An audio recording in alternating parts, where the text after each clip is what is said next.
Bab salat fi syu'urin nisa. Ini bab bersembahyang dalam selimut perempuan, yakni dengan mengguna selimut perempuan. Dengan sanadnya Imam Abu Dawud meriwayatkan daripada Aisyah radhiyallahu anha, beliau berkata Rasulullah sallallahu alaihi wasallam tidak bersembahyang dengan mengguna selimut kami ataupun lihaf kami. Syu'ur itu jamak, sama juga dengan luhuf itu lihaf ataupun selimut. Itu jamak. Ubaidullah berkata, ayah saya yang syak la yusalli fi syu'urina au luhufina. Yani yang syak itu ayah saya. Sama ada Aisyah berkata fi syu'urina ataupun luhufina. Yang syak dalam menyebutkan dua perkataan ini ialah ayah saya, iaitu Mu'adz. Bab rajul yusalli 'aqisan sya'rahu. Ini bab seseorang bersembahyang dengan 'aqisan sya'rahu, yakni dengan menyanggul rambutnya ataupun dengan melipat rambutnya.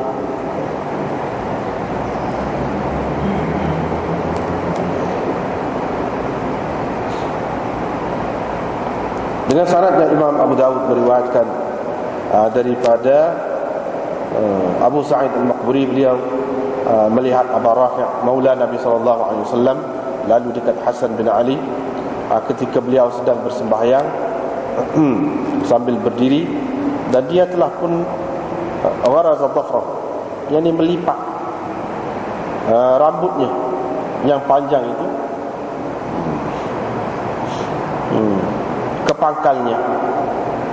kepangkal rambut, buat macam perempuan, lipat rambut, fi qafahu, ke belakang tengkuknya. Abu Rafi' membuka rambutnya itu. Hasan pun berpaling kepadanya dengan marah. Abu Rafi' berkata, teruslah bersembahyang, jangan marah, kerana aku telah mendengar Rasulullah sallallahu alaihi wasallam bersabda, itu adalah bahagian syaitan. Maksud beliau tempat duduk syaitan, yakni tempat lipatan rambutnya itu. Dengan sanad yang Imam Abu Dawud meriwayatkan bahawa Quraib maula Ibnu Abbas menceritakan kepada perawi di bawahnya, iaitu Bukair, bahawa Abdullah bin Abbas telah melihat Abdullah bin Al-Harith sedang bersembahyang dengan kepalanya. Maksud kepalanya itu ialah rambutnya, dengan rambutnya maqus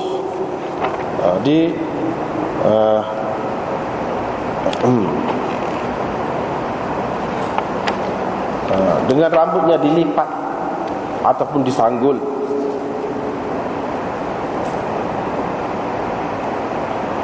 Min wara'i, dari sebelah belakangnya. Dia pun berdiri di belakangnya dan mula membukanya.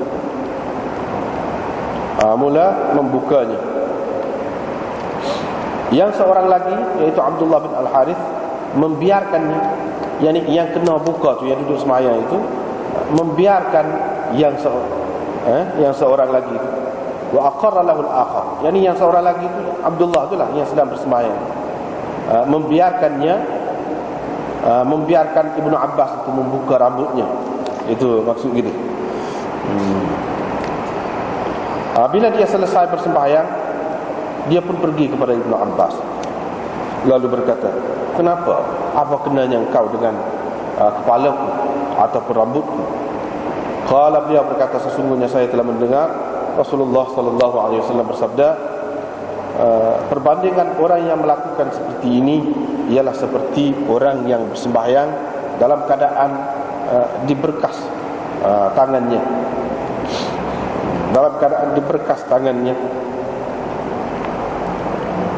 ataupun dalam keadaan terbelenggu. Bab salat fi an-na'l. Ini bab bersembahyang dengan memakai kasut.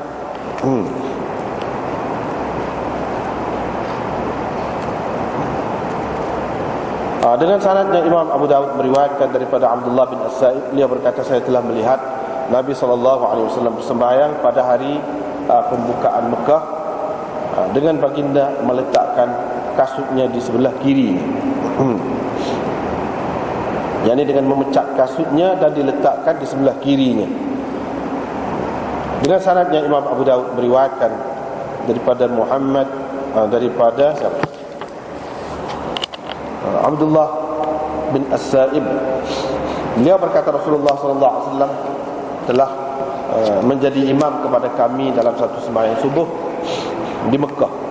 Baginda memulakan membaca surah Al-Mu'minin sehingga apabila sampai cerita Musa dan Harun ataupun cerita Musa dan Isa, Ibnu Abbad yang syak tentang menyebutkan Musa atau Harun, Musa dan Harun ataupun Musa dan Isa, itu yang syak itu ialah Ibnu Abbad.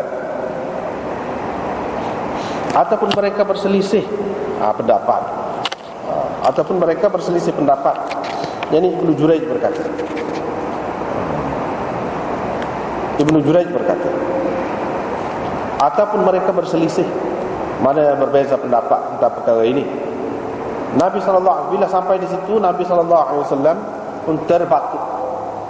Akhadat an-Nabi SAW sa'lah, mana Nabi SAW terbatuk. Baginda pun meninggalkan membaca surah seterusnya, lalu rukuk. Abdullah bin As-Sa'ib hadir dalam peristiwa itu. Dengan sanadnya Imam Abu Dawud meriwayatkan daripada Abi Sa'id Al-Khudri, beliau berkata, ketika Rasulullah SAW sedang bersembahyang dengan sahabat-sahabatnya, tiba-tiba baginda memecat kasut, lalu dia letakkan kedua-duanya di sebelah kiri baginda. Apabila orang ramai nampak ataupun melihat perbuatan Nabi SAW itu, mereka pun mencampakkan kasut-kasut mereka. Apabila Nabi SAW selesai bersembahyang, baginda pun bertanya, apakah yang mendorong kamu mencampakkan kasut-kasut kamu itu?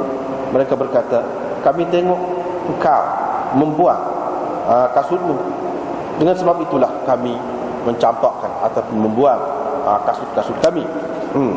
Terus Rasulullah SAW bersabda, sesungguhnya tadi Jibril datang kepadaku, dia menceritakan kepadaku bahawa ada kekotoran pada kedua-duanya, yakni pada kedua kasut saya lah. Waqala, dan dia berkata,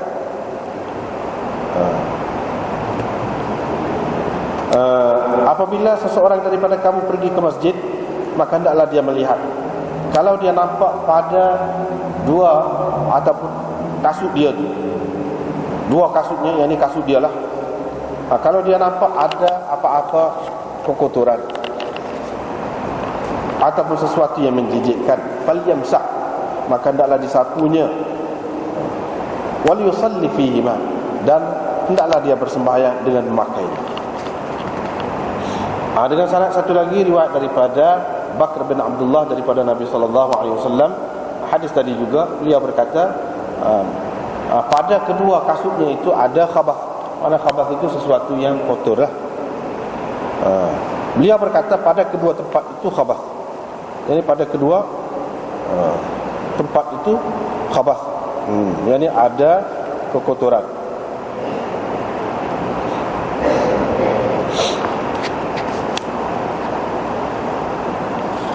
Dengan sanadnya Imam Abu Dawud meriwayatkan daripada Ya'la bin Shaddad bin Aus daripada ayahnya, beliau berkata Rasulullah SAW bersabda, kamu lakukan tidak serupa, jangan mana khaliful yahud, kamu buatlah tidak serupa, lakukan mana perbuatan perkara yang menyalahi Yahudi, orang-orang Yahudi. Kerana mereka bersembahyang, mereka tidak bersembahyang dengan memakai kasut-kasut mereka, dan tidak juga memakai khuf mereka. Dengan sanadnya Imam Abu Dawud meriwayatkan daripada Amr bin Shu'aib daripada ayahnya, daripada datuk beliau berkata, saya telah melihat Rasulullah SAW bersembahyang dengan tidak berkasut dan dengan berkasut. Bab seseorang yang bersembahyang kalau dia membuka ataupun memecat kasutnya, di manakah akan diletak keduanya? Di manakah akan diletak kasutnya itu?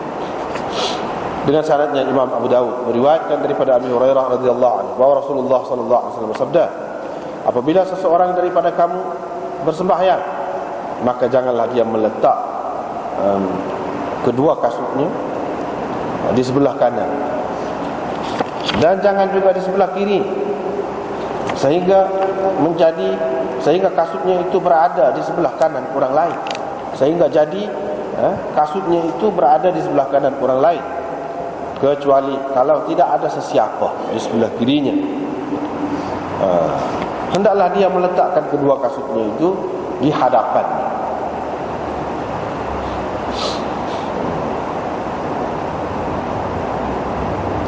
Di hadapannya ataupun di antara dua kakinya, ini di belakangnya, di antara dua kakinya, di belakangnya sedikit. Diriwayatkan daripada Abi Hurairah daripada Rasulullah sallallahu alaihi wasallam, beliau bersabda, apabila seseorang daripada kamu bersembahyang, maka dia memecah kedua kasutnya, janganlah dia mengganggu ataupun menyakiti dengan kedua kasutnya itu sesiapa. Hendaklah dia meletakkan kedua-duanya di hadapannya ataupun di antara dua kakinya, yakni di belakangnya sedikitlah, di antara dua kakinya ataupun di hadapannya, ataupun dia bersembahyang dengan memakainya. Itulah.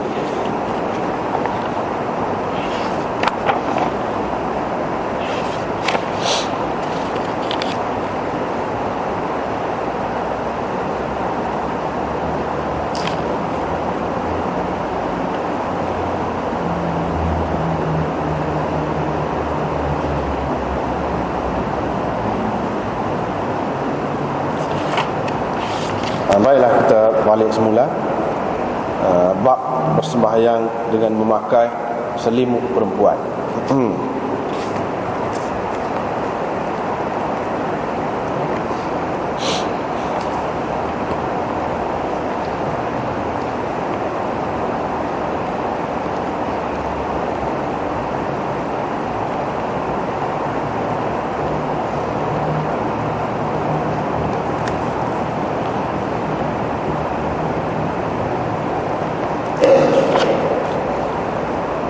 Tak apalah,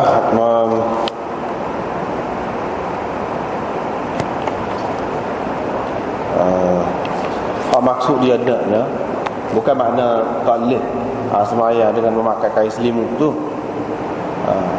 Yang Nabi SAW tak pakai, dia kata Aisyah tu, sebab takut ada sesuatu lah pada kain selimut itu, sesuatu yang merupakan najis ataupun kotoran.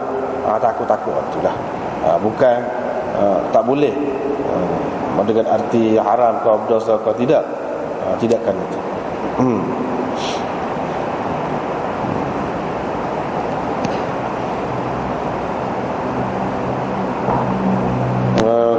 Cumanya dia sebut di sini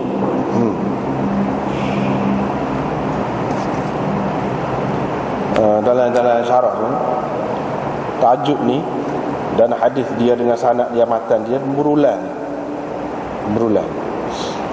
Di akhir kitab At-Taharah sudah berlalu hadis ini dengan tajuk ni. Dan apa ni, dalam setengah-setengah nuskhahnya di sini selepas katanya an Abdullah bin Syaqiq, ada lafaz Syaqiq dalam setengah-setengah nuskhah. Tak tahulah, dalam ni tak ada ni. Dia kata ni dalam setengah-setengah nuskhah boleh jadi ada lah. Dia kata tu selepas Abdullah bin Syaqiq tu ada an Syaqiq. Ada tambahan lagu tu. Kalau ada tambahan lagu tu, maka itu silap, salah. Dan ini adalah termasuk dalam sahw minan nasikh, penyalin kitab ni yang lalai. Kecuaian itu berlaku daripada dia lah. Kerana hadis ini juga telah diriwayatkan oleh Tirmizi, juga ada dalam sanad dia Abdullah bin Syaqiq, daripada Aisyah dalam bab karahatus salah fi luhufin nisa, itu dalam Tirmizi. Begitu juga Imam Abu Daud tidak ada menyebutkannya dalam bab ini, fima marra min hadzal bab. Bab sudah dikata berulang, sudah sebut dah sebelum pada ni. Begitu juga Nasai tidak ada menyebutkannya. Apabila dia menyebutkan hadis ini dalam Kitabul Libas, tak ada. Itulah beza. Mungkin kalau ada orang Syakik itu silap. Sepatutnya tidak ada, sebab apa ni, pengarang-pengarang yang lain pun tak ada sebut. Yang ni Syakik antara Abdullah bin Syakik itu dengan Aisyah itu tak ada. Itu lah. Kemudian dari segi maknanya, iaitu tak boleh pakai kain selimut perempuan, bukan dengan maksud haram, tidak, tetapi lebih molek lah, lebih molek. Lebih moleknya tidak pakai kalau ada hak lain. Ataupun kalau kain perempuan itu, kain selimut itu baru dibasuh dan dia tidak pakai, tak apa. Kalau lagu tu tak apa. Di sini maksud dia gitu. Tidak kata secara mutlak tak boleh. Kain orang perempuan tak boleh, tidak. Kalau kita nak kata syu'ud ataupun lihaf itu untuk orang perempuan itu khusus dengan dia, itu tak munasabah. Tak ada pula kain selimut ataupun lihaf yang khusus dengan orang perempuan, itu tak ada. Kecuali kalau kain. Kalau kain misalnya kita kata kain batik ke, batik kain kemudian batik Jawa kita kata, orang perempuan pakai. Kalau dengan maksud tu pun tidak, tak apa. Tidak kata jadi tak boleh sembahyang dengan pakai kain yang dipakai oleh perempuan. Sah sembahyang. Sah. Kalau kita nak kata tak boleh ni kerana menyerupai perempuan. Kalau kain orang perempuan pakai lah sebab kita ni, tu pun tak apa lagi. Tak apa lagi. Cuma kurang molek lah kalau ada orang lain. Kalau ada orang lain, kalau tak ada orang lain, tak ada apa. Begitu juga kalau baju perempuan yang khusus dengan perempuan lah kita kata. Kita tak ada baju lain. Tak ada baju lain, tak ada pakaian lain. Adanya maxi, kita kata orang perempuan. Kalau kita pakai waktu menutup aurat juga, untuk kita semayang boleh pakai, tak apa, sah semayang tu. Tapi dalam keadaan biasa, dalam keadaan ada lain, tak boleh lah, tak molek. Bukan mana tak sah, tak molek. Gitu saja. Kemudian bab seseorang bersemayang dengan dia menyanggul ataupun melipatkan rambut panjang, dia lipat ke bawah gitu, ke belakang. Mari ke belakang, tekuk dia panjang, dia lipat. Itu pada aqis. Satu lagi makna dia je, kalau dari segi mafhum dia tu, dengan mengikat lah. Sama ada dengan menjalin ke rambut itu, jalin rambut, ataupun sanggul ke rambut panjang, dia sanggul. Macam orang perempuan ke sanggul tak boleh belakang. Itu makna aqis juga. Ataupun dengan jalin, ataupun dengan ikat, dengan ikat. Itu termasuk dalam aqis belaka. Kita kalau sebab sekarang ni ikat dengan getah ke, ikat dengan kain ke, tu maksudnya.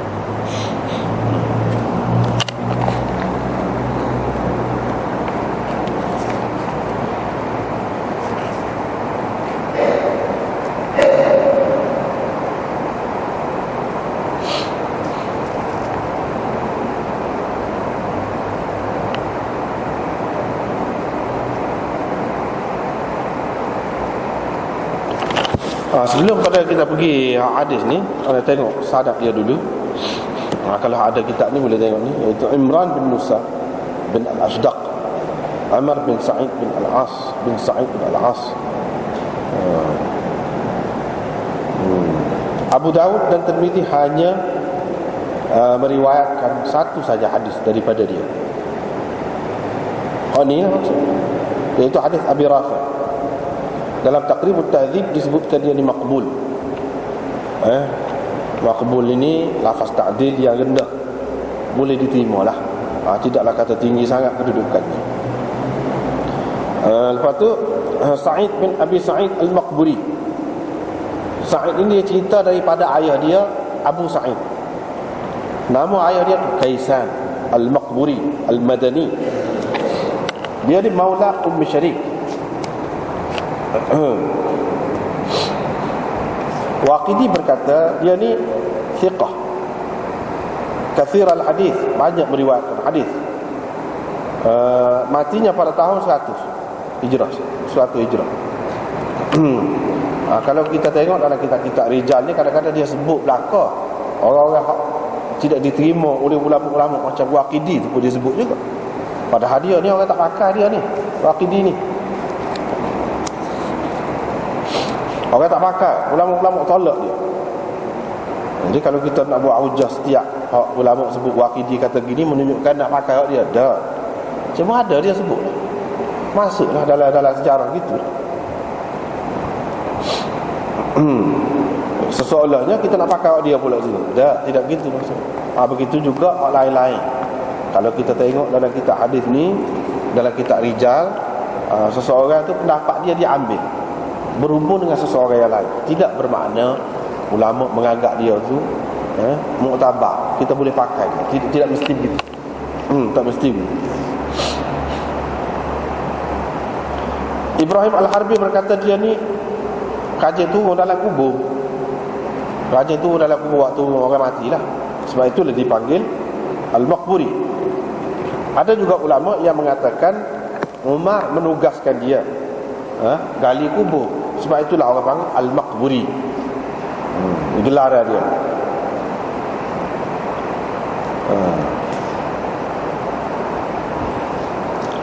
Dia ni Al-Maqburi. Nu'aim Al-Mujmir. Sebab dia suruh pasal ukub. Sayyidina Umar suruh pasal ukub lah.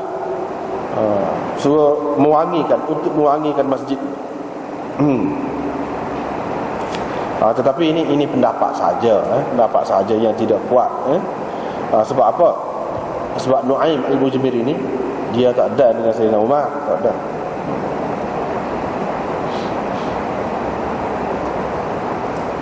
Tak apalah. Abu Rafi' maula Nabi SAW.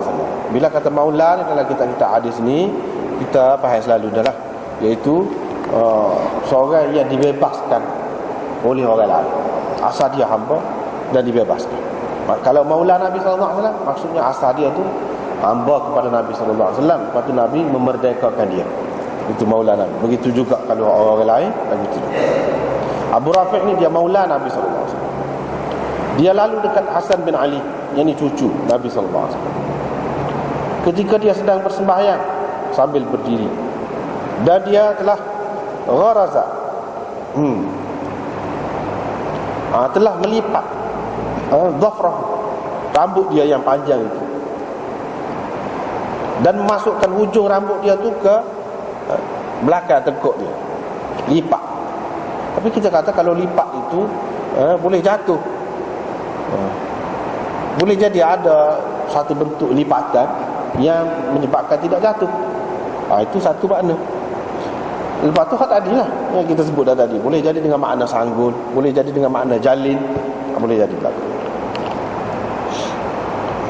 Abu Rafi' pun buka rambut, buka.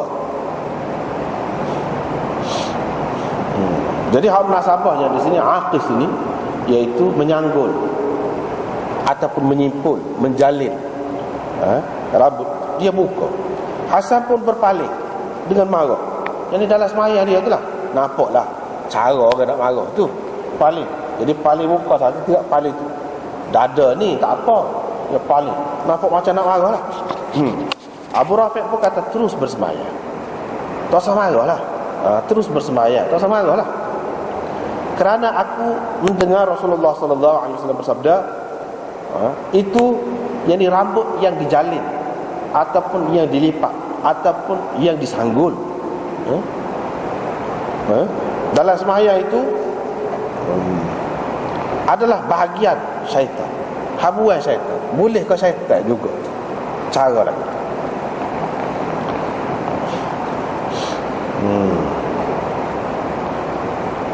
Maksud beliau ialah tempat duduk syaitan. Yang ni tempat simpul. Rambut dia tu adalah tempat duduk syaitan.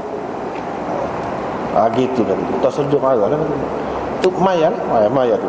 Sujud marah. Dia pun buka. Apa? Ini pun ada kalau kita tengok sekarang ni kan ada orang muda lah biasanya, budak-budak rambut panjang. Bila dia nak pergi sembahyang kan, dia ikat. Dia dengan getah ke dengan apa ke, dia ikat. Itu tak kena. Sebenarnya kalau rambut panjang, apabila bersembahyang tak perlu ikat. Bahkan dilarang ikat.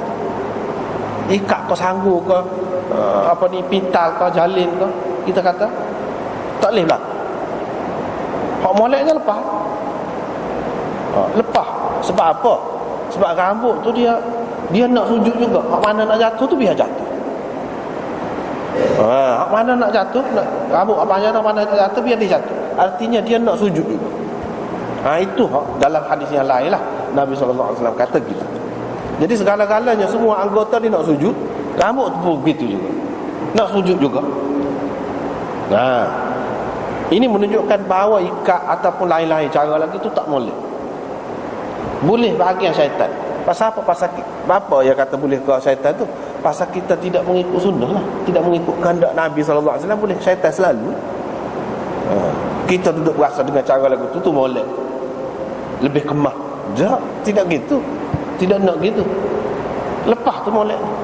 Daripada sini juga setengah-setengah ulama mengatakan tak pakai kepiah tu, sokok tu lebih molek dalam sembahyang. Sebab apa? Kalau pakai dia semacam menyekat juga. Semacam sekat juga, macam ikat juga. Rambut tu tak boleh jatuh. Dia faham daripada sini. Tetapi kita nak kata tak molek tu dengan arti makruh gapo tak leh. Sebab apa? Sebab Nabi SAW selalu sembahyang pakai serban. Tu ada. Jadi kita nak kata sampai ke peringkat makruh tu tak leh. Cuma kalau sebagai satu pendapat nak kata berdasarkan hadis ini molek, oleh kerana pakai kepiah sana tu dia menyekat, bolehlah dari segi pendapat gitu, istimbat daripada hadis ini. Tapi kalau nak kata hak pakai kepiah tu tak molek, jadi makruh ke? Tak boleh nak kata lagi. Bahkan hak pakai kepiah atau pakai serban itu juga termasuk dalam sunnah, boleh juga. Jadi maknanya kesimpulannya pada adanya ni, nak pakai ke tak pakai serupa. Bukan satu perkara yang mesti. Bukan satu perkara yang mesti hak kata lebih baik. Tidak. Tidak gitu. Sebabnya hak ni jelas ni mana dia rambut ni rambut panjang, lepas tu dia tidak pakai gapo-gapo. Mana kalau lepas rambut dia tak akan terlepas lah. Di sini. Lepas tu banyak lagi dalam riwayat-riwayat yang lain, Nabi SAW sendiri pun banyak kali juga sembahyang dia tidak pakai kepiah, tak pakai serban. Hak pakai pun ada juga. Kedua-duanya boleh. Jadi kita tak boleh pandang orang hak tak pakai tu sebagai satu kekurangan. Tak boleh. Dan orang hak pakai tu pun kita tak boleh juga kata dia buat benda tak molek, tak boleh. Bahkan kedua-duanya boleh. Tak jadi masalah. Setakat hak ni kalau kepiah ataupun serban. Adapun ikat rambut orang panjang, itu tak boleh. Tu semua kata tak boleh, tak molek tu. Kalau ikat tak sah ke sembahyang? Sah. Sembahyang tu sah. Cuma habuan syaitan tu ada, tak molek. Kalau ikat ataupun sanggul ataupun jalin ke rambut tu tak molek. Hak moleknya buka. Kalau pakai kepiah pun rambut ni buka, jangan ikat. Kalau tak pakai pun lagu tu juga. Cuma kena ingatlah, jangan sampai rambut itu menudung habis dahi itu. Jangan sampai lagu tu. Ataupun kalau orang tu rambut dia tu memang rambut tu jatuh ke sini, jatuh ke dahi ni, dan rambutnya tebal jatuh ke dahi ni, sampai tak kena dahi, itu tak boleh. Tak boleh. Kalau mengikut dalam mazhab Syafi'i ke apa, tak boleh. Sampai tak sah sembahyang tu, dia kena dahi ni. Jadi kena beringatlah. Tapi kalau orang tu rambut dia memang tak menudung ataupun tutup sikit ya, tidak semua bahagian, tak apa lah tu. Tak apa. Ulama yang mengatakan molek pakai sokok atau piyah atau serban tu, salah satu sebabnya dia takut rambut tu mari ke depan lah, tudung dahi. Sebab tu takut tudung dahi. Sebab tu molek kita pakai tu. Sebab dia menahan daripada menutup dahi.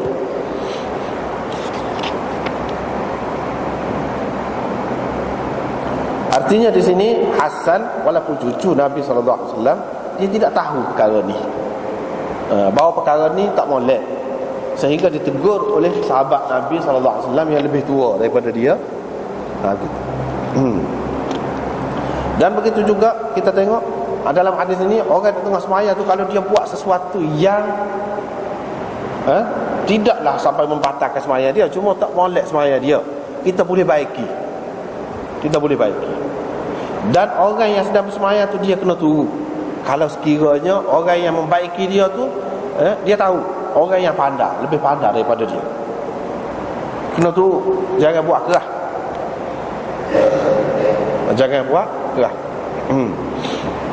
Kena tunggu. Iaitu misalnya di sini Nabi SAW, sebelum pada ni kita sudah jumpa dah, Nabi SAW kan pegang Ibnu Abbas ataupun Anas. Ada beberapa hadis lah yang kita sudah baca, dia duduk alik kiri ni, dia pusing tak alik kanan. Itu maknanya ubah keadaan, tak apa lah gitu. Bahkan molek buat gitu. Kita tidak tengok saja. Kalau kita boleh buat dengan tindakan kita lah, molek kita buat gitu. Macam di sini. Itu yang pertama. Yang kedua, timbul marah, timbul perasaan apa-apa dalam semaya itu tidak membatalkan semaya. Macam di sini, dia paling dengan marah, nampak macam orang marah lah, ada marah lah, tak apa. Kalau lah marah, perasaan marah tu tak molek, maka tentu dia tidak buat benda ni, sebab benda ni menimbulkan kemarahan orang. Nanti biar lepas semaya, tidak. Baiki perkara yang tidak baik dalam semaya itu lebih utama lagi daripada kita jaga dia marah, perasaan dia, kita baiki. Itu apa yang kedua. Yang ketiga, paling dalam sembahyang itu tidak membatalkan sembahyang. Jangan paling dada sudahlah. Kalau paling gini tak apa, tak molek tu soal lain, tapi tidak membatalkan sembahyang.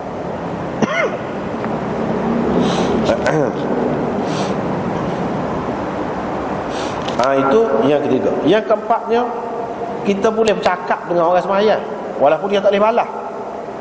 Macam Abu Rafiq kata, tulah sembahyang, tersebut cara lah, tu sembahyang. Dia kata lagu tu dengan maksud suruh faham. Bukan dia buat saja, dia tak kata apa dah, dia kata. Dan kawan tu pun faham tu. Bila gitu raya hadis pula dia tengah sembahyang, tak apa. Tujuannya nak suruh tenang hati, nak menenangkan orang tu yang sedang marah tu dengan menyebutkan hadis. Tidak kata tak boleh kita buat lagu tu, tak apa. Sebutkan hadis, tak apa. Itulah dalam riwayat ini. Seterusnya ni cerita Ibnu Abbas pula. Dia tengok Abdullah bin Al-Harith sedang bersembahyang dengan kepalanya, yang ni rambutnya, kepalanya, yang ni rambutnya disanggul dari belakangnya, sanggul dari belakang. Sebab ada orang sanggul belakang, ada orang sanggul depan kan. Ada orang sanggul depan, ada juga. Macam orang Sikh, dia sanggul depan, sanggul sini. Ni sanggul di belakang.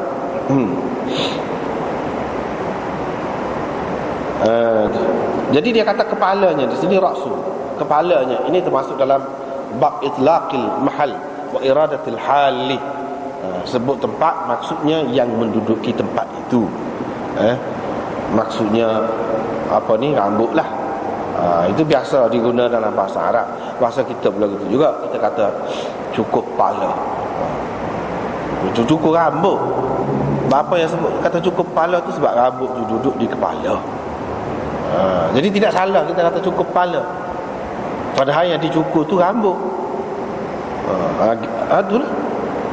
Dalam bahasa Melayu pula gitu.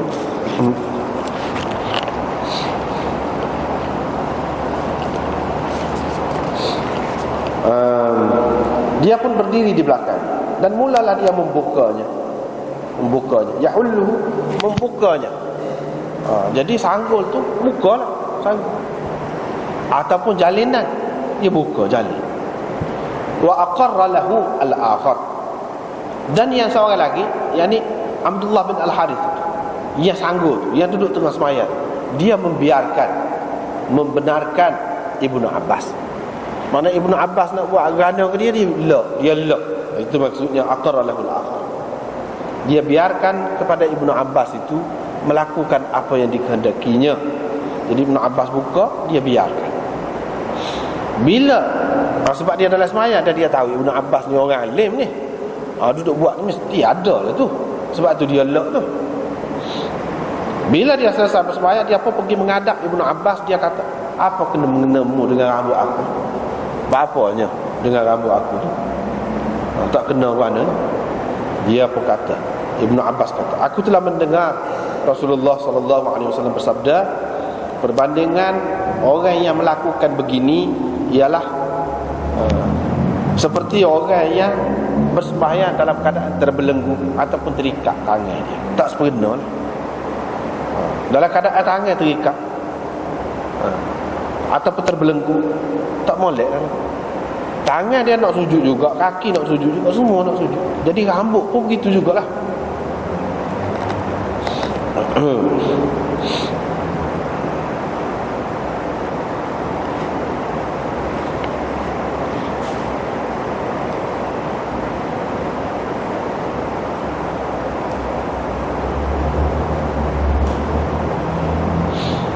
Jadi di sini dalam syarah dia kata, tangan kedua-duanya nak sujud seperti mana rambut di kepala tu pun nak sujud juga. Dia sebut, sesiapa yang menahan rambut kepala dia serupa dengan orang yang tangan dia terbelenggu lah. Sebab ada diriwayatkan daripada Nabi SAW, itu baginda bersabda, aku diperintahkan supaya bersujud di atas 7 tulang, dan diperintahkan agar aku tidak mengikat rambut. Itu ada dalam hadis. Di sini ada.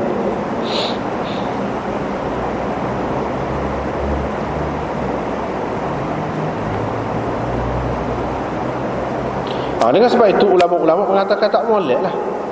Apa-apa pun ada, kalau kita lipat, hatta baju sekali pun kita lipat, tak molek. Buka belakang, biar terbuka belakang. Hak molek.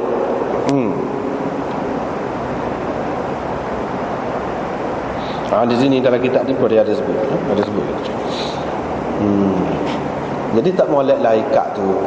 Kalau katakanlah rambut panjang. Jadi rambut panjang ni, cerita rambut panjang di zaman dulu memang umum benar. Umum benar. Nabi SAW pun rambut panjang. Sahabat-sahabat dia pun umumnya rambut panjang. Dan orang zaman kemudian lagi daripada tu pun rambut panjang. Panjang ni sampai ke sini lah. Sampai ke sini, rambut panjang. Ada lagi rambut panjang lagi sampai ke belakang pun ada. Orang lelaki. Jadi beza dia dengan orang tinanya ada janggut tu lah. Ada misah. Itulah beza dia. Kalau dari segi rambut tu memang panjang. Tetapi kalau mengikut sunnah Nabi SAW sekat ni, tetapi ada ulama-ulama sampai ke belakang dia ada rambut. Mana panjang seperti orang tina. Ini dia berkait dengan uruf lah, uruf masyarakat. Jadi kita benda hak lagu ni nak kuat sangat, nak tekan sangat pun tak boleh juga. Moga memang dibuat zaman dulu, zaman Nabi SAW pun ada sahabat-sahabat pun buat lagu tu, ulama-ulama besar pun ramai memang rambut panjang. Cuma hak tak boleh ni rambut panjang tu dengan perbuatan ataupun tindakan yang lain. Waktu tu masalahnya macam sekarang ni rambut panjang ni tiru siapa? Tu yang ditiru tu siapa? Kalau yang ditiru tu orang boleh, orang baik, memang tak jadi masalah. Perangai-perangai dia hak lain pun dia turut jugalah. Masalahnya sekarang ni dia tu rambut tu bukan setakat rambut tu, hak lain-lain tu perangai-perangai hak lain. Tu yang jadi tak molek. Bukan rambut tu sendiri panjang tu tak molek. Dari segi agama tidaklah begitu. Begitu juga rambut pendek ni, kalau dulu sebelum pada timbul fashion lah, kita kata fashion pendek ni, dulu ulama-ulama pandai pelik ni orang rambut pendek perempuan kita ni. Bahkan setengah-setengahnya dia kira sebagai qazak ni, qazak yang dilarang. Tetapi sekarang ni orang berasa pelik, orang panjang tu. Ini berkait dengan uruf, dengan penerimaan masyarakat umum, masyarakat semasa. Ke mana-mana pun boleh. Maksud qazak yang sebenarnya yang dilarang, yang ulama ambil daripada hadis larangan dia tu, bukanlah seperti rambut pendek seperti kita ni, kita panggil guti ni. Sebenar-benar maksud qazak itu ialah cukur sebahagian, simpan sebahagian. Sekarang ni pun ada juga orang buat lagu tu. Kan macam-macam kan, ada sekarang ni pop pang lah macam-macam. Dia buat gitu rambut sini cukur, ataupun taruh sini kau cukur atas ni, kau tak kira lah. Itu tak boleh. Itu tak boleh. Hak Nabi SAW larang, dan itulah yang dimaksudkan dengan qazak. Kalau gunting lagu ni dengan maksud supaya lebih comel, lebih kemas, dan kita pun tidak jadi susah untuk menjaga rambut tu. Begitu juga mungkin berasa berat kepada orang yang tidak biasa rambut panjang. Dia berasa berat, susah. Sabuk kadang-kadang mari ke depan, tunduk sikit mari ke depan, susah. Dia buat pendek. Kerana tu tak jadi masalah. Itu tidak termasuk dalam qazak yang dilarang oleh ulama-ulama.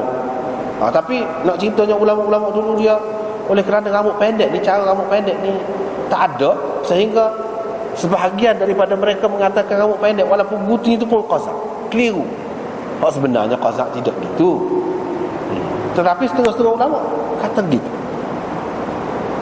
Apabila berlalu zaman tu, zaman sekarang ni, mari kalau kita tengok orang panjang, tu pula boleh. Begitulah perubahan zaman. Ni dari segi Islam ni tak ada apa, ni boleh berubah. Boleh berubah atas penerimaan orang lah, atas penerimaan orang. Dari segi semata-mata rambut panjang apa tu, itu tidak salah. Rambut pendek pun tidak salah. Salahnya kalau dengan maksud kita ikut siapa.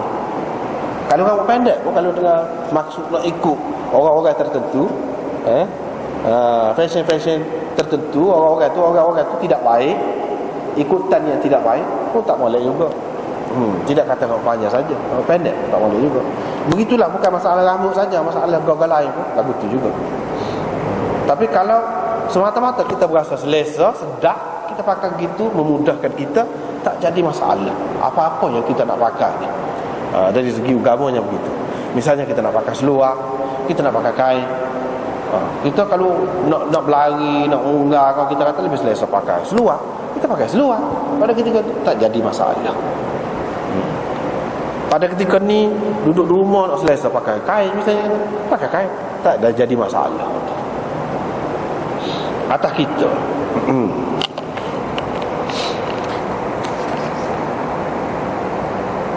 Tetapi kalau kita tengok, banyaklah hak berubah daripada zaman dulu dengan zaman sekarang. Dari segi cara pakaian, rambut, potongan rambut apa. Orang dulu maksudnya ulama-ulama, sahabat-sahabat ni, kita buat tidak serupa dengan mereka, itu memang banyak. Termasuklah di antaranya hak ni. Kalau kita tengok dalam masjid sekarang ni, malam ni, kita tengok tak berapa orang panjang lah. Tak ada. Kita kata rambut pendek lah. Kalau zaman dulu nak cari rambut pendek lagu kita, dia tak ada. Semua panjang lah. Semua panjang belakang mana duduk dalam masjid, panjang belakang. Tetapi perkara ni walaupun satu ketika dulu orang umum buat, tidak semestinya kita molek buat. Orang kemudian tak semestinya kita ikut semata-mata ikut tu, tak ada kelebihan. Tak juga. Ini termasuk di antara perkara yang boleh berubah mengikut zaman, mengikut penerimaan umum, boleh berubah.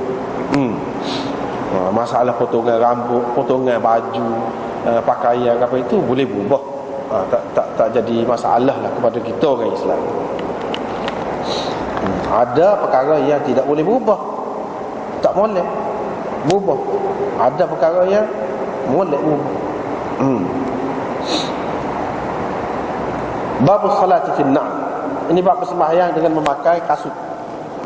Dengan memakai kasut. Boleh kau bersembahyang dengan memakai kasut? Kalau kita tengok di sini dalam riwayat yang pertama, Abdullah bin As-Sa'ib berkata, aku telah melihat Nabi SAW bersembahyang pada hari Fatih Makkah, dan baginda meletakkan kasutnya sebelah kiri. Dia bersembahyang dengan tidak pakai kasut. Ini menunjukkan kalau kita tengok hadis-hadis ni, ada hak sembahyang pakai kasut, ada hak sembahyang tidak pakai kasut. Begitu. Hadis yang pertama ni menunjukkan tak pakai kasut. Nabi SAW pecah. Dan hak ni kira-kiranya di antara yang terakhir, di antara hak akhir, iaitu sembahyang dengan pecah kasut. Iaitu sebab Fatih Makkah ni pada tahun yang ke-8. Mana kira kemudian tu lewat juga. Lepas pada tu riwayat daripada Abdullah bin As-Sa'ib lagi. Dia kata Nabi SAW sembahyang subuh, dia jadi imam kepada kami di Mekah. Dia mulakan surah Mukminin sehingga dia baca. Bila sampai cerita Musa dan Harun ataupun cerita Musa dan Isa, Ibnu Abbad syak. Hak ni, cerita Musa dan Harun ke ataupun cerita Musa dan Isa. Hak tu Ibnu Abbad yang syak. Yang ni perawi lah. Muhammad bin Abbad bin Ja'far. Gitu. Awi ikhtalafu, ataupun mereka berselisih pendapat. Ni kata siapa? Kata Ibnu Jurayj. Yang ni perawi di bawah lagi daripada Ibnu Abbad tadi. Ibnu Jurayj mengambil daripada Muhammad bin Abbad. Ibnu Jurayj kata ikhtalafu, mereka berselisih pendapat.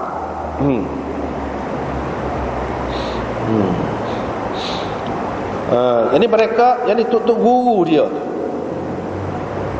tuk guru kepada Ibnu Abbad itu berselisih pendapat. Ada yang kata begini, ada yang kata begini. Siapa tuk guru kepada Muhammad bin Abbad itu? Iaitu Abu Salamah, Abdullah bin Musayyab dan Abdullah bin Amr. Itu tuk guru dia.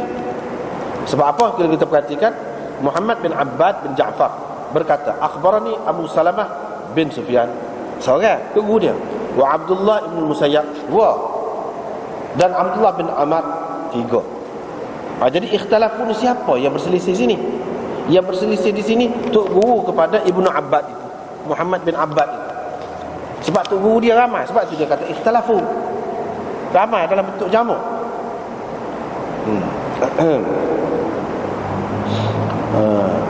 Jadi hak kata gini, mereka berselisih pendapat tu, siapa dia? Ibnu Jurayj kata, iaitu anak murid kepada Ibnu Abbad. Yang ni sama ada Ibnu Abbad yang syak tentang hak tadi. Baca ayat tu sebut cerita Musa dan Harun ataupun cerita Musa dan Isa. Ibnu Abbad yang syak ataupun kata Ibnu Jurayj, mereka berselisih pendapat. Mereka tu yang ni tuk guru kepada Ibnu Abbad. Tuk guru tu Hasan ni lah dalam sana. Bila sampai situ, bila sampai ke cerita tu, bila sampai kepada ayat tu lah, mana ayat sampai kepada cerita Musa dan Harun itu, iaitu firman Allah Subhanahu wa taala, walaqad atayna Musa al-kitab, sampai kepada la'allahum yahtadun wa ja'alna ibna maryama wa umma thumma arsalna Musa wa akhahu Harun. Situ waktu cerita Musa dan Harun, cerita Musa dan Isa, walaqad atayna Musa al-kitab la'allahum yahtadun wa ja'alna ibna maryama wa umma. Tu situ. Jadi hak ni kau sini, hak tu hak berselisih. Ayat tu ke ayat ni? Situlah. Bila sampai situ, sama ada hak tu ke atau hak ni tadi. Nabi SAW terbatuk. Bila terbatuk, dia pun hadaf. Hadaf tu bukan makna hadaf buai dah. Dia berhenti sekali. Dia nak baca lagi kalau nak kiranya, tapi terbatuk. Bila terbatuk, dia berhenti setakat tu. Lalu rokok. Abdullah bin As-Sa'ib ada di situ. Ada mana dalam peristiwa itu. Apa-apa ni cerita hadis ni, mana ada hadis ni. Cerita pecah kasut. Nak ceritanya hadis ni dengan hadis sebelum ni, hadis tolak. Sebab perawi dia tu Abdullah bin As-Sa'ib. Tolak. Ada yang menyebutkan cerita buah kasut tu, ada juga perawi yang tidak menyebutkan. Macam ni. Tetapi hakikat hadis itu adalah hadis yang sama. Walaupun tak sebut, dia kira sebut dah juga. Lepas tu riwayat daripada Abi Sa'id Al-Khudri, dia kata ketika Rasulullah SAW sedang bersemayam dengan sahabat-sahabat dia, tiba-tiba dia pecah kasut dia, lalu letak sebelah kiri. Dia letak sebelah kiri. Bila sahabat-sahabat ni tengok, sahabat-sahabat ni memang dia perhati semua. Kalau Nabi SAW buat lagu tu, dia buat selalu. Dia buat selalu. Ni dalam semaya ni. Dalam semaya. Bila Nabi SAW selesai semaya, Nabi SAW pun tanya, "Bapa, kamu buang kasut kamu?" Sahabat-sahabat pun kata, "Sebab kami tengok kau buang kasut, kami pun buang." Rasulullah SAW kata, "Cerita aku tu lain. Cerita akunya Jibril mari royak kat aku, ada benda kotor pada kedua kasut, sebab tu aku pecah." Dan dia kata ni, adakah Nabi SAW kata, Jibril kata, ataupun hak sahabat ni kata, Nabi SAW kata? Kedua-duanya boleh jadi. Jadi apabila seseorang daripada kamu pergi ke masjid, dia tengoklah. Kalau dia nampak ada sesuatu yang cemar ataupun sesuatu yang kotor di kasutnya itu, maka dia sapulah. Kalau boleh sapu, dan semayalah dengan pakai kasut. Hadis ini jelas menunjukkan pakai kasut dalam semaya. Jadi Jibril mari royak kat aku, ada benda cemar, sebab tu aku pecah.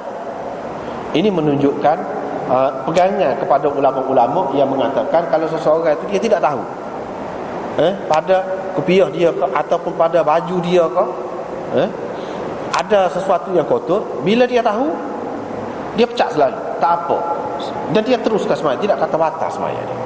Tapi kalau dia nak mula semaya tu dengan pakar, dia tahu hak kotor, tak boleh lagu tu. Inilah hadisnya, pegangan mereka. Tetapi ada juga setengah ulama yang mengatakan bahawa kalau dia tahu, tengah tu pun jadi batal juga semaya dia.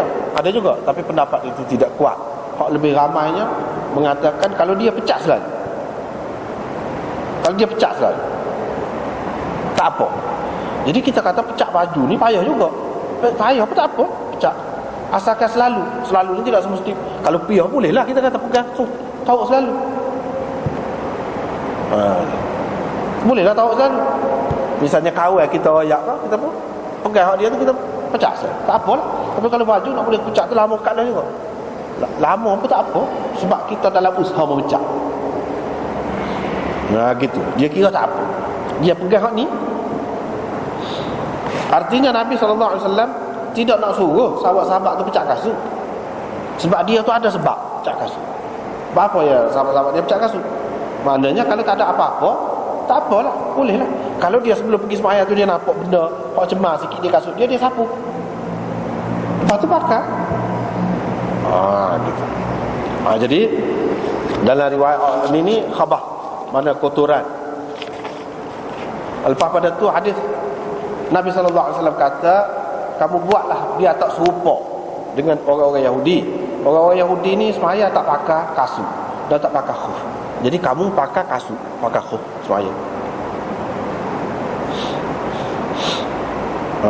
Lepas tu riwayat satu lagi, Nabi SAW bersembahyang dengan tak pakai kasut dan dengan pakai kasut. Mana Imam Abu Dawud mari belaka ni, dia nak ayatnya dalil masing-masing ulama. Dalil masing-masing ulama, ada pakai, ada tak pakai. Jadi ini masalah sikit.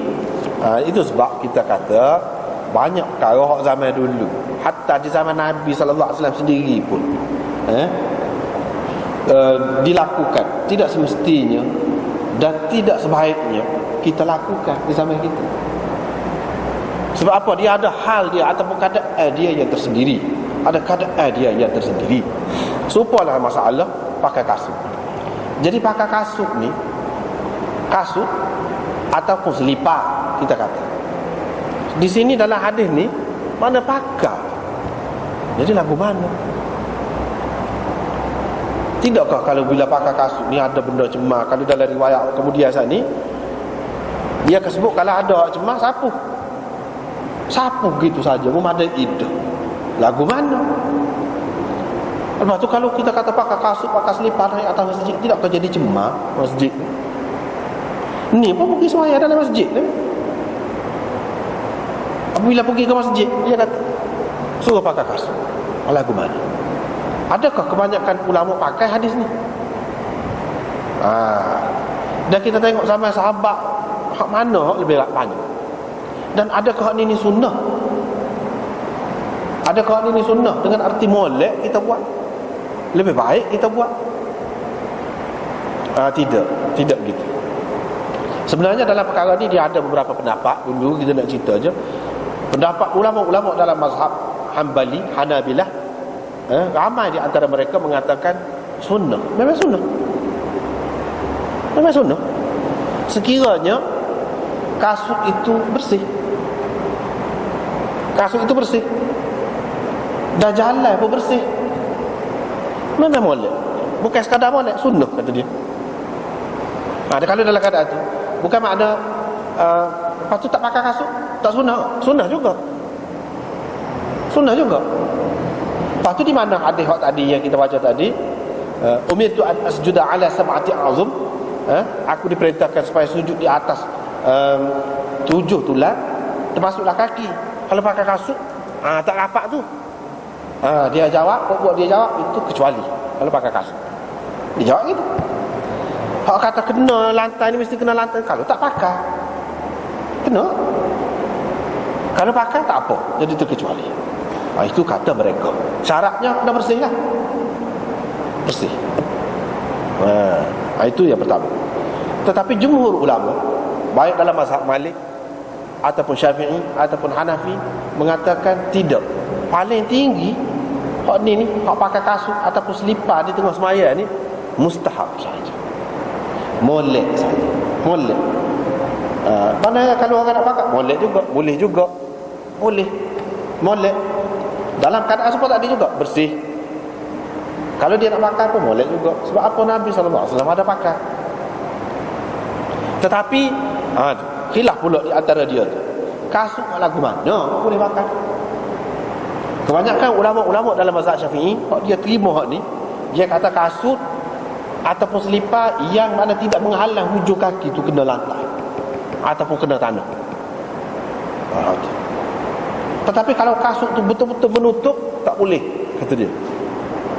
Hak zaman Nabi dulu, hak Nabi guna tu kasut hak tak ada menutup hujung jari. Mana hujung jari dia kena juga, jari kaki tu kena juga di tanah ataupun di lantai. Hak lagu tu tak apa. Kalau tidak tak boleh. Dia kata gitu.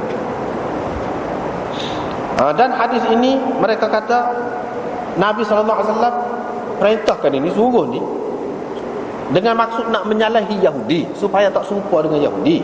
Sebab Yahudi bila masuk ke tempat ibadat dia pada masa tu, dia pecah kasut.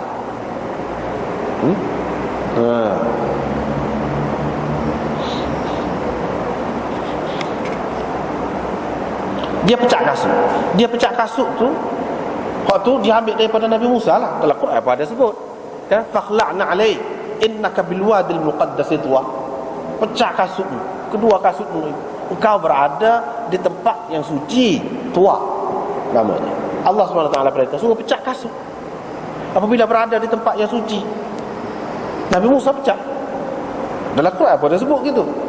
Orang Yahudi ikut tu. Nabi SAW satu ketika dulu, ketika dia nak kikih habis pengaruh Yahudi daripada sahabat-sahabat dia, semua orang Yahudi buat tu tak molek belakang, buat tak serupa belakang. Yahudi tak tahu janggut, justru tahu janggut panjang. Yahudi tak dai rambut ni, tak dai rambut. Uban apa uban? Nabi SAW suruh dai rambut.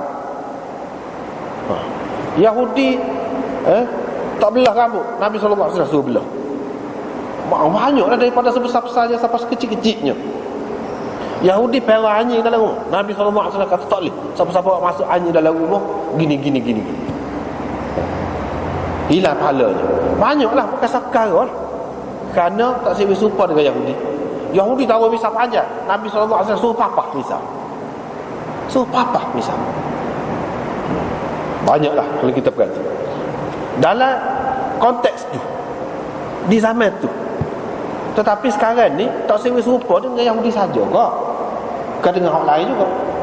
Kalau kita tengok sekarang ni, tu ulama-ulama pula kemudian dia perhati pula, orang-orang Kristian ahli kitab juga, dia masuk ke tempat suci dia, rumah ibadat dia, gereja dia dengan pakai kasut.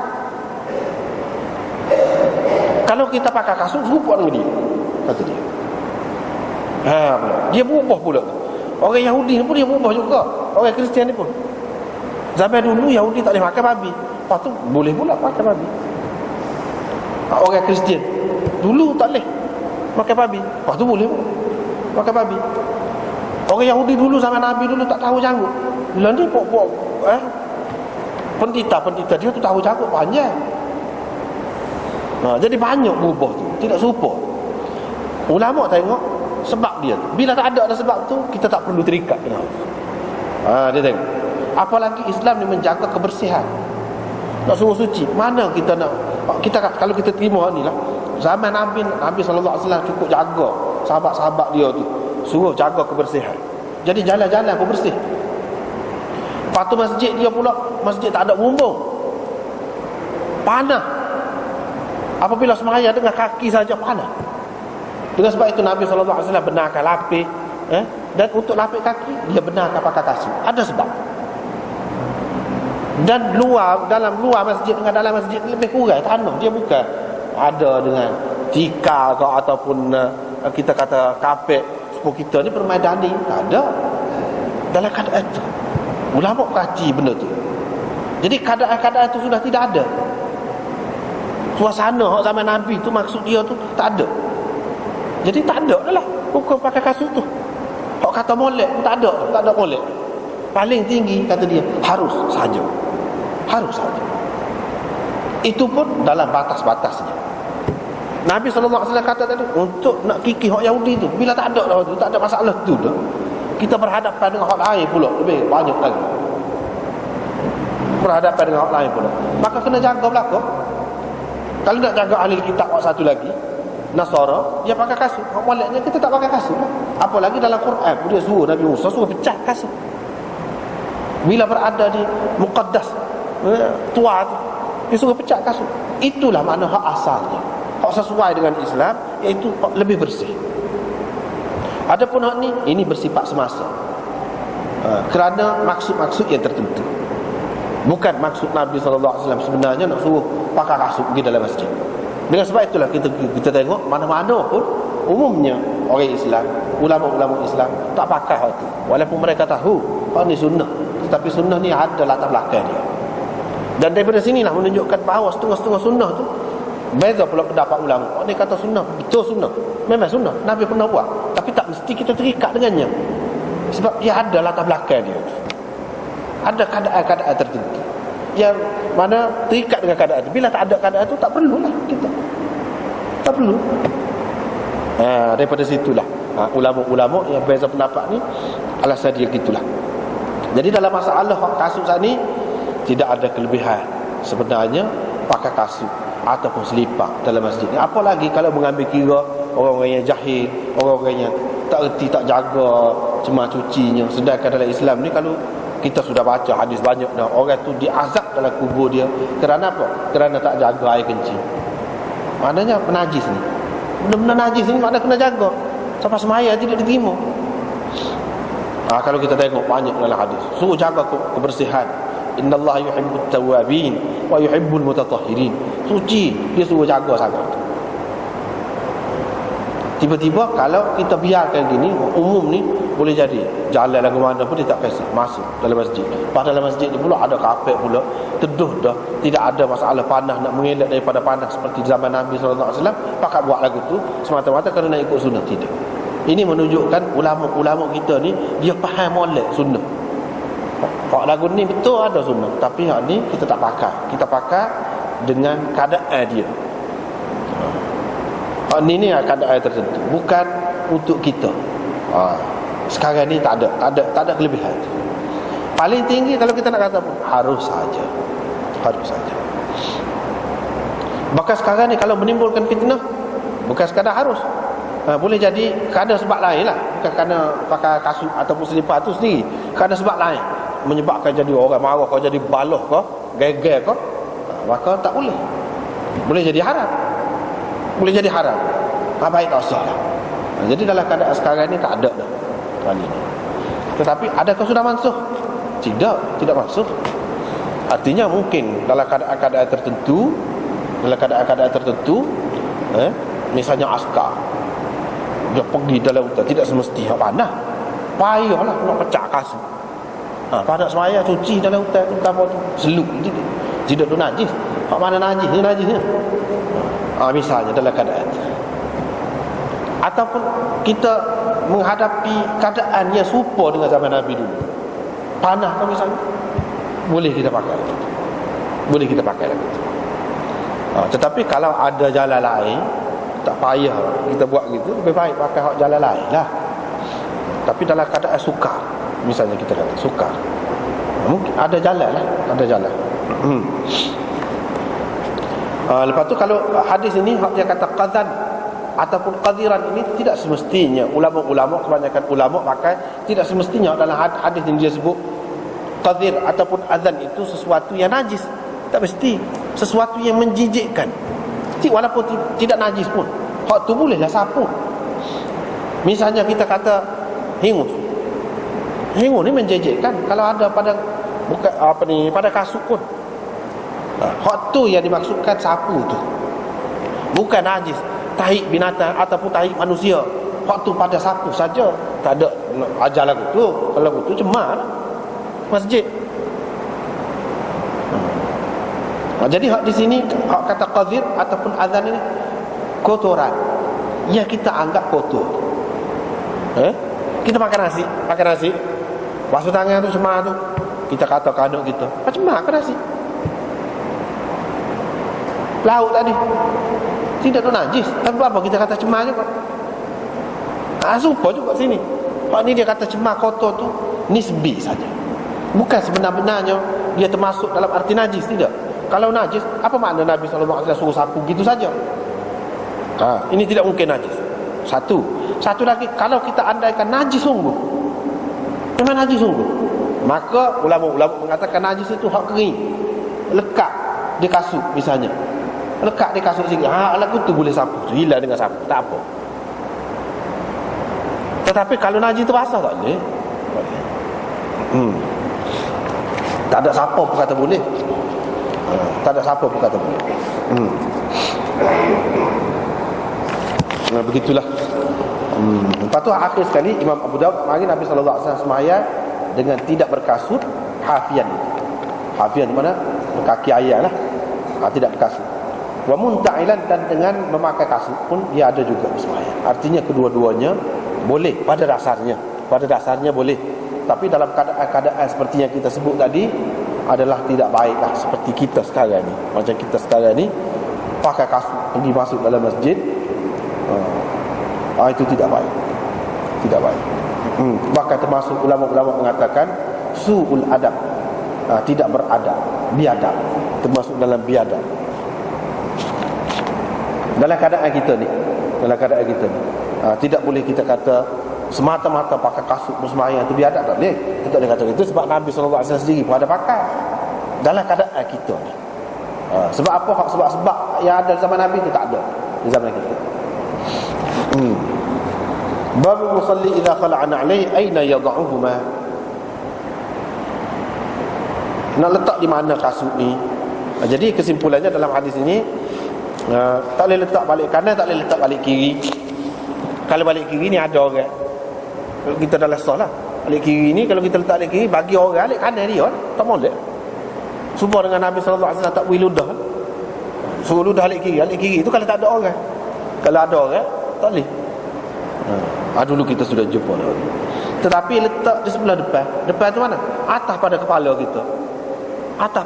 kita lagi. Biar ada satu ruang. Katakanlah kalau kita nak letak kasut, boleh letak kasut.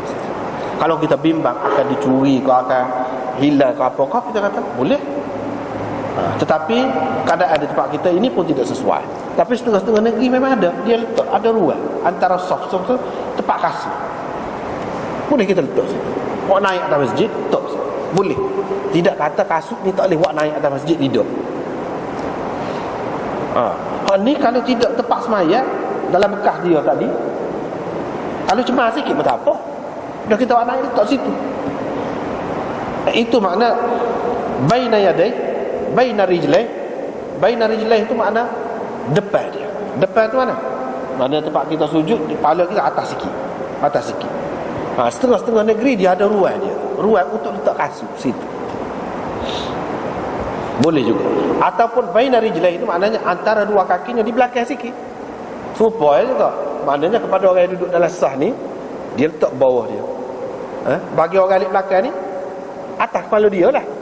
Boleh, tak apa. Tak apa ke mana-mana pun tak apa. Tetapi kalau alik kiri ni orang tak ada, kita boleh letak alik kiri. Boleh. Tak apa. Jangan menyakiti orang. Kalau payah sangat dan kasut kita suci, pakai kasut. Tak payah pecah-pecah. Ni dalam hadis ni.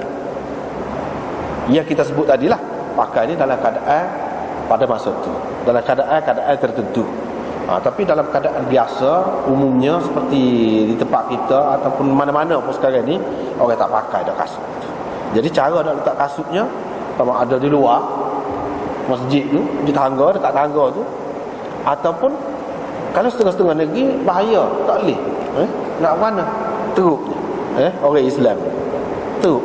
Tidak orang kafir yang curi tu, orang Islam juga.